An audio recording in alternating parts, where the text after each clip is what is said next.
नमस्कार दोस्तों।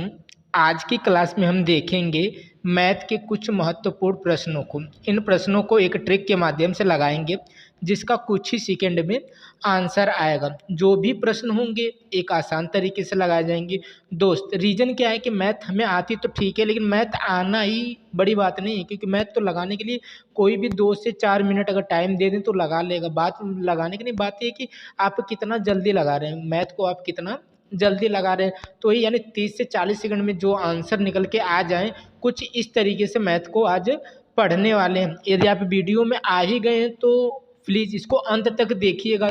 आपको भरोसा दिलाते हैं बहुत कुछ सीखने को मिलेगा। मैथ में यदि आप कुछ भी नहीं जानते हैं तो आपको कम से कम अगर 10 क्वेश्चन है तो 10 टाइप के तो ट्रिक ही मिल जाएगी। देखिएगा आज का पहला प्रश्न। पहले प्रश्न में क्या पूछा गया, इसमें पूछा गया है कि एक आदमी धारा के प्रतिकूल दिशा में 12 किलोमीटर प्रति घंटा और धारा के अनुकूल दिशा में 18 किलोमीटर प्रति घंटा की गति से नौका चला सकता है।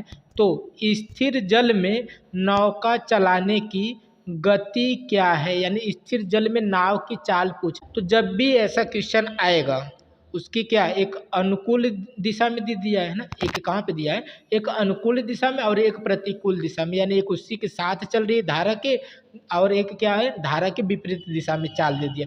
जब भी दो चाल दिया हो और नाव या व्यक्ति की चाल हमसे पूछे तो कुछ मत करिएगा, दोनों चालों को आप जोड़ लीजिएगा। जैसे पहली चाल 12 है और दूसरी चाल कितनी है 18 है, तो 12 और 18 को आप ऐड करिएगा। 12 और 18 को यदि आप ऐड करेंगे तो 18 2 20 और 10 30, यानी कितना हो जाएगा 30 हो जाएगा। दोनों चालों को जोड़ने पर कितना हो जाएगा 30 हो जाएगा।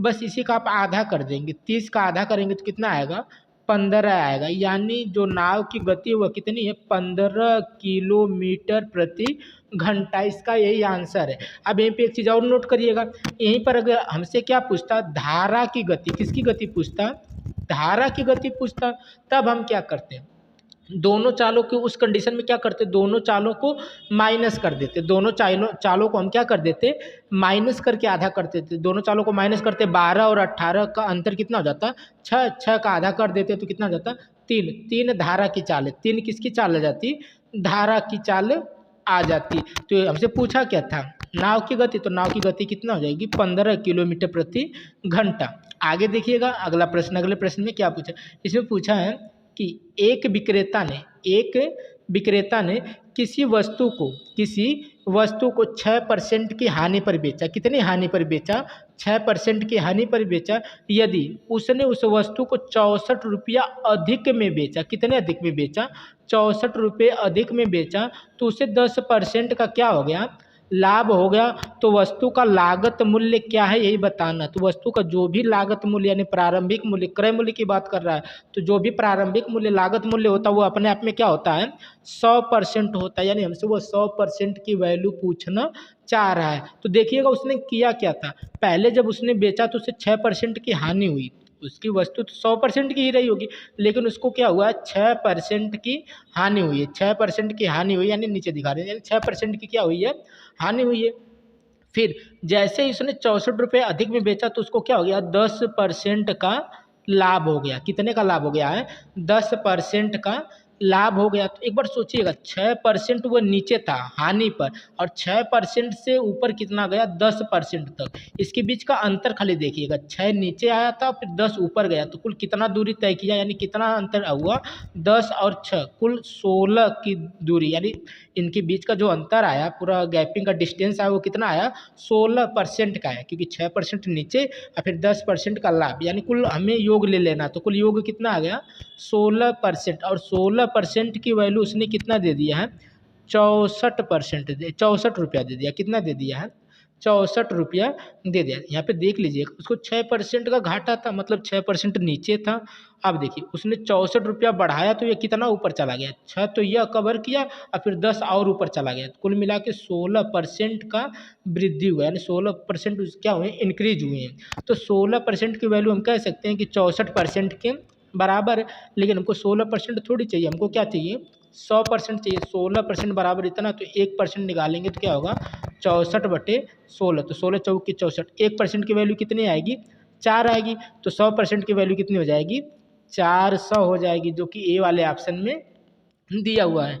आगे देखिएगा अगला प्रश्न, अगले प्रश्न में क्या पूछा है? इसमें पूछा है कि एक त्रिभुज के 3 कोणों के संभावित मान क्या होगा? यानी त्रिभुज के 3 कोणों का संभावित मान क्या होगा? ए वाला, सी वाला, बी वाला या डी वाला, जो कुछ भी त्रिभुज का संभावित मान है उसी को बताना है। तो अपना ऑप्शन आप लगाइएगा, देखिएगा इसको कैसे हल करेंगे। जैसे 3 कोणों का संभावित मान क्या? त्रिभुज के तीनों कोणों का संभावित मान क्या हो सकता है? तो एक चीज नोट करिएगा, त्रिभुज के तीनों कोणों का मान कितना होता है?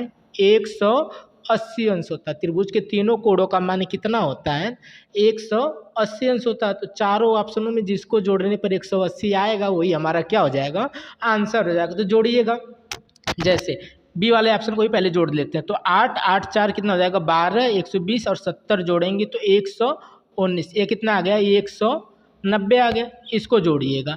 60 और 50 जोड़ेंगे 110, 110 में 70 जोड़ देंगे कितना आ जाएगा? 180 आ जाएगा। बस हमें वही जोड़ना था, जिनका मान 180 आएगा वही क्या हो जाएगा? इसका संभावित मान हो जाएगा। और किसी को जोड़ लीजिएगा, किसी का मान 180 नहीं आएगा। आगे देखिएगा अगला प्रश्न, अगले प्रश्न में क्या पूछा? इसमें पूछा है कि एक वस्तु का अंकित मूल्य, एक वस्तु का अंकित मूल्य कितना है? 900 है। कह रहा है कि यदि यह 20% और 10% के दो क्रमागत छूट के साथ मिलती हैं तो वस्तु का विक्रय मूल्य क्या होगा? जो अंकित मूल्य था वो कितना था भैया? 900 रुपये था। कितना था?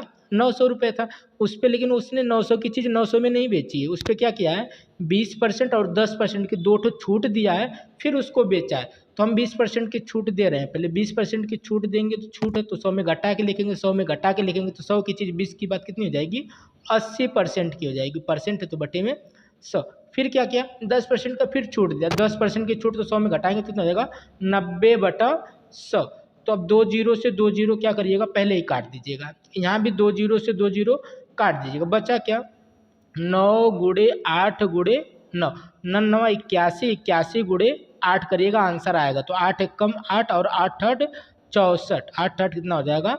64 हो जाएगा, यानी 648। और 648 20 बी वाले ऑप्शन में दिया हुआ है। आगे देखिएगा अगला प्रश्न, अगले प्रश्न में क्या पूछा गया है?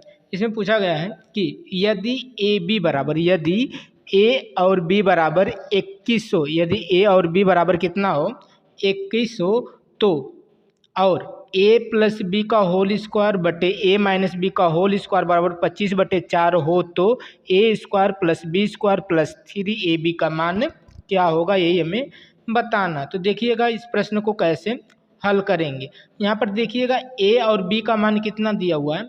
21 दिया हुआ है। ए और बी का मान कितना दिया हुआ है? 21 दिया हुआ है। ए बी यानी ए गुणे बी, वास्तव में ये क्या लिखा हुआ है?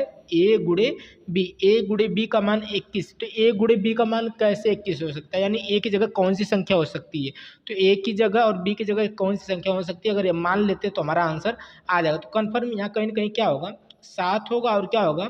3 होगा। 7 त्रिक 21, तभी जाके 21 बनेगा। तो यानी 7 त्रिक 21, यानी ये तो हमें कन्फर्म हो गया कि ए का मान कितना है?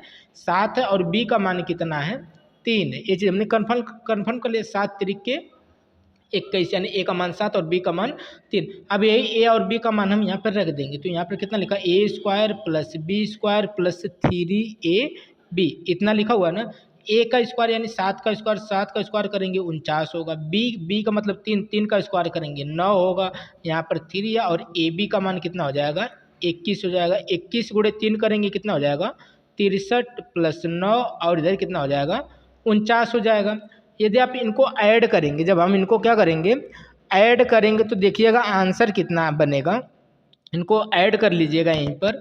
तो 49 में यदि आप 9 जोड़ेंगे, 49 में यदि आप 9 जोड़ेंगे तो 58 बनेगा। 58 में यदि आप इधर से 63, 58 इसका बना था, 58 और 63, 58 और 63 जोड़ेंगे तो 8 और 3, 8 3 11 को 1 हासिल, 1 की होगी, 6 5 11, 1 12, यानी पूरा ऐड करेंगे तो कितना आएगा? 121 आएगा, जो कि बी वाले ऑप्शन में दिया हुआ है। आगे देखिएगा अगला प्रश्न, अगले प्रश्न में क्या पूछा? इसमें पूछा गया है कि एक स्कूल में 1400 छात्र हैं। कितने छात्र हैं? 1400 छात्र हैं उसमें 25% लोग क्या हैं, चश्मा लगाने वाले हैं। और उसमें से भी 2/7 क्या हैं, लड़के हैं। उसमें से भी 2/7 क्या हैं, लड़के हैं। तो स्कूल में कितनी लड़कियां हैं चश्मा लगाती हैं, यही बताना है। स्कूल में कितनी लड़कियां चश्मा लगाती हैं वही बताना है। तो देखिएगा स्कूल में टोटल छात्र कितने हैं, 1400 हैं। टोटल छात्र कितने हैं, 1400 हैं। कह रहा है कि उसमें 25% लोग ही चश्मा लगाने वाले। तो इसका 25% निकालिएगा। इसका कितना निकालिएगा, 25% निकालिएगा। जब इसका 25% निकालेंगे तो देखिएगा कितना आएगा। जैसे 20 से 20 काट दीजिएगा, 14 गुणे क्या होगा, 25। 14 गुणे 25 करेंगे तो 14 गुणे 25 करेंगे तो कितना आएगा, 350। यानी हमें ये पता चल गया कि 1400 में से 350 लोग ऐसे हैं कि जो क्या लगाते हैं, चश्मा लगाते हैं। लेकिन अब इस चश्मे जो लगाते हैं 350 लोग, इसमें साफ साफ कहा है कि 2/7 क्या हैं, लड़के हैं। 2/7 क्या इसमें हैं, लड़के हैं। जब 2/7 लड़के हैं तो कन्फर्म है कि इसमें 5/7 क्या होंगी, लड़कियां होंगी। क्योंकि उनको जोड़ने पर कितना, एक आ जाएगा। 2/7 जितना यहाँ पे खाली रहता है वही ऊपर बटा में देखा जाता है। तो 5 2 7 यानी यहाँ पे कितना हो जाएगा, 5/7।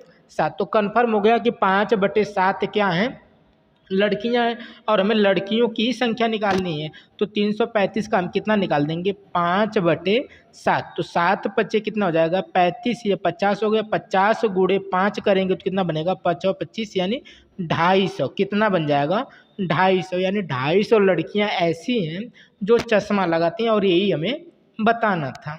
आगे देखिएगा अगला प्रश्न। अगले प्रश्न में क्या पूछा है, इसमें पूछा गया है कि 490 को 490 को ए बी और सी में, ए बी और सी में इस प्रकार विभाजित किया जाता है कि ए का शेयर बी के शेयर से आधा है और सी के शेयर से 3 गुना है।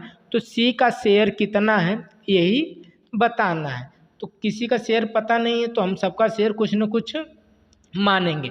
लेकिन उसने साफ साफ कहा कि जो ए का शेयर है ना वह बी के शेयर का कितना है, आधा है। बी के शेयर का कितना, आधा है। लेकिन सी के शेयर का 3 गुना है। तो हम सी का शेयर मान लेते हैं कि 1 है और इसका 3 गुना करना, तो ये कितना हो जाएगा, 3 हो जाएगा। उसने साफ साफ कहा जो ए का शेयर है ना, बी के शेयर का क्या है, आधा। तो बी के शेयर का आधा, तो ये कहीं न कहीं कितना मानना पड़ेगा, 6 मानना पड़ेगा। तो 6 का आधा यह 3 होगा। लेकिन सी के शेयर का 3 गुना, तो सी के शेयर का यह क्या है, 3 गुना। यानी इसी अनुपात में पैसा बांटना है। 6, 3 और 1 के अनुपात में पैसा बांटना है। तो मतलब इनको 3 रुपया मिलेगा, इनको 6 रुपया मिलेगा और इनको 1 रुपया मिलेगा। कुल कै रुपया मिलेगा, 6, 3, 9, 1, 10 रुपया। अनुपात को जोड़ने पर जो पैसा आ रहा है कै रुपया आ रहा है, 10 रुपया आ रहा है। लेकिन उसने बांटा कै रुपया है, 490 रुपया बांटा है। हमारे हिसाब से 10 आया और उसने 490 बताया। तो यानी हम 10 बराबर कह सकते हैं 490। तो 1 बराबर कितना आएगा, 49 आएगा। 1 बराबर कितना आ जाएगा, 49 आ जाएगा। पूछा किसका, सी का शेयर। तो सी को अनुपात में कितना मिलता है, 1 मिलता है। और 1 की वैल्यू कितनी है, 49। यानी सी को भी कितना मिलेगा, 49 रुपये ही मिलेंगे। आगे देखिएगा अगला प्रश्न। अगले प्रश्न में क्या पूछा, इसमें पूछा है कि एक बंदूक राम से 6.64 किलोमीटर की दूरी से दागी जाती है। राम 20 सेकंड के बाद उसकी आवाज़ सुनता है। तो ध्वनि की गति क्या है यही बताना। ध्वनि की क्या बतानी है, गति बतानी है। तो गति यानी चाल बतानी है। तो चाल बराबर होता क्या, पहले तो वो लिखिएगा। चाल बराबर क्या होता है, दूरी बटा समय। चाल बराबर क्या होता है, दूरी बटा समय। अच्छा बताइएगा समय कितना है, 20 सेकंड। तो 20 लिखिएगा। चाल हमसे पूछ रहा है तो चाल तो ऐसे ही रहने देंगे, है ना। चाल हमसे पूछ रहा है तो चाल तो हम ऐसे ही रहने देंगे। समय कितना है, 20 है तो 20 बता देंगे। और देखिएगा, और यहाँ पर दिया 6.64 किलोमीटर। कितना किलोमीटर, 6.64 किलोमीटर। तो इसको हम मीटर में चेंज कर, क्योंकि आंसर जो मीटर प्रति सेकंड में दिया हुआ है और यहाँ पर जो टाइमिंग है भी किस में दी हुई है, सेकंड में दी हुई है। तो यानी इसको मीटर में चेंज करना होगा। 1 किलोमीटर में कितना मीटर होता है, 1000 मीटर होता है। कितना होता है, 1000 मीटर होता है।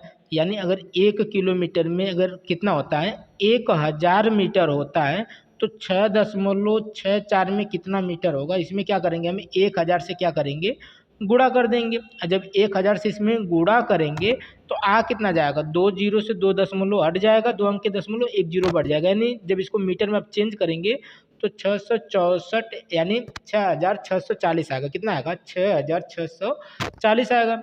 तो यहाँ पर जीरो से जीरो काट दीजिएगा, 664 में आप 2 से भाग लगाइएगा, 2 से भाग लगाएंगे तो 2 3 कितना होगा 6, यहाँ फिर 2 3 कितना होगा 6, 2 दूना 4 यानी कितना आएगा 332 आएगा। कितना आएगा 332 आएगा, जो कि यहाँ पर दिया हुआ है। कितना आएगा 332 आएगा। यहाँ पर देखिएगा जो डी वाला ऑप्शन इसमें दिया हुआ है, तो आंसर कितना हो जाएगा 332 हो जाएगा। आगे देखिएगा अगला प्रश्न, अगले प्रश्न में क्या पूछा, इसमें पूछा गया है कि एक घड़ी प्रत्येक दिन 15 मिनट आगे हो जाती, कितना आगे हो जाती है 15 मिनट आगे हो जाती है यदि उसे दोपहर 12 बजे सही किया गया। यदि उसे कै बजे दोपहर में 12 बजे सही किया गया तब प्रातः 4 बजे वह क्या समय दिखाएगी, यही बताना है। एक चीज़ नोट करिएगा, प्रत्येक दिन में वह कितना आगे हो रही है 15, यानी हम कह सकते हैं कि वह 24 घंटे में कितना आगे हो जाती है 15 घंटे क्या हो जाती है आगे हो जाती है। अब देखना कै बजे घड़ी को बजाया गया था 12 बजे, कै बजे 12 बजे दोपहर में बजाया गया था। कब बजाया गया था दोपहर में चालू किया गया था सही सेट करके।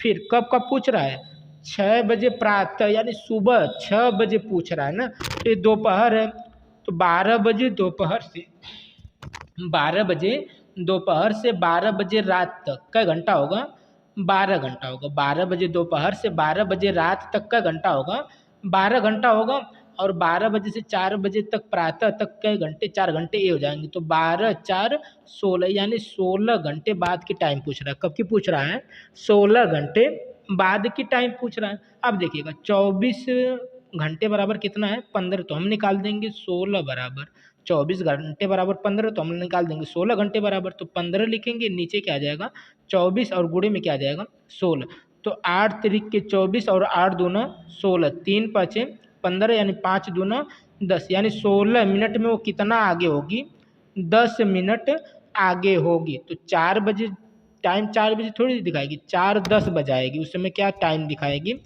4:10 की टाइम दिखाएगी, क्योंकि वह 10 मिनट आगे की टाइम दिखाएगी, यानी 4:10 की टाइम दिखाएगी, जो कि डी वाले ऑप्शन में दिया हुआ है। आगे देखिएगा अगला प्रश्न, अगले प्रश्न में क्या पूछा, इसमें पूछा गया है कि किसी व्यक्ति ने अपने वेतन का 20% भाग किराए पर खर्च किया, 60% भाग जीवन यापन पर खर्च किया, 10% भाग बचा लेता है। यदि वह शेष 30 रुपया बच्चों पर खर्च करता है तो उसका वेतन कितना था। वेतन जितना भी रहा होगा अपने आप में क्या रहा होगा 100% रहा होगा, और हमसे 100% की वैल्यू पूछ रहा है तो अभी निकाल रहे हैं। देखिएगा कैसे लगाएंगे इसको। 20% भाग उसने कहाँ खर्च किया किराए पर, 20% भाग उसने कहाँ खर्च किया किराए पर 20%, 60% जीवन यापन पे, 60% कहाँ खर्च किया जीवन यापन पर, इतना खर्च किया, और 10% क्या कर लिया है बचा भी लिया, 10% क्या कर लिया है बचा भी लिया है। तो यानी खर्च किया और बचाया कुल कितना खत्म हुआ, देखिएगा 0 और 6 2 8 1 9, यानी अभी 10% बच गया। 10% वो देखिए कहाँ खर्च किया है 10%, उसने कहा यदि वह शेष 30 रुपया बच्चों पर, हमारे हिसाब से परसेंट में 10 बचा और वो पैसे में कितना बता रहा है 30 रुपया, तो हम कह सकते हैं 10% की वैल्यू किसके बराबर है 30 रुपये के बराबर है। किसके बराबर है 30 रुपये के बराबर है। तो 10% बराबर 30, जब 1% बराबर निकालेंगे कितना आएगा 0 से 0 कट जाएगा, 1% बराबर कितना आएगा 3, तो हमें 1% थोड़ी चाहिए, हमें क्या चाहिए 100% निकालेंगे तो 2 0 बढ़ जाएगा, तो कितना हो जाएगा 300 हो जाएगा। तो आज के ये कुछ महत्वपूर्ण क्वेश्चन थे, आशा करेंगे कि सभी क्वेश्चन आपको समझ में आ गए होंगे। क्वेश्चन थोड़े स्पीड में हम लोगों ने देखे, रीजन भी है क्योंकि दोस्तों टाइम बहुत ही सीमित बचा हुआ है, इसलिए बहुत तेज़ी से क्वेश्चनों को लगाने का प्रयास किया गया है ना। तो अगर क्वेश्चन थोड़ा भी आपको प्रॉब्लम हुई है किसी क्वेश्चन में तो दोबारा देख लीजिएगा, वैसे आशा करते हैं कि आपको क्वेश्चन समझ में आ गया होगा। यदि आपको सभी क्वेश्चन समझ में आ गए हों, वीडियो अच्छी लगी हो, तो वीडियो को लाइक, शेयर एंड चैनल को सब्सक्राइब कर लीजिएगा। मिलते हैं अगले वीडियो में, तब तक के लिए धन्यवाद।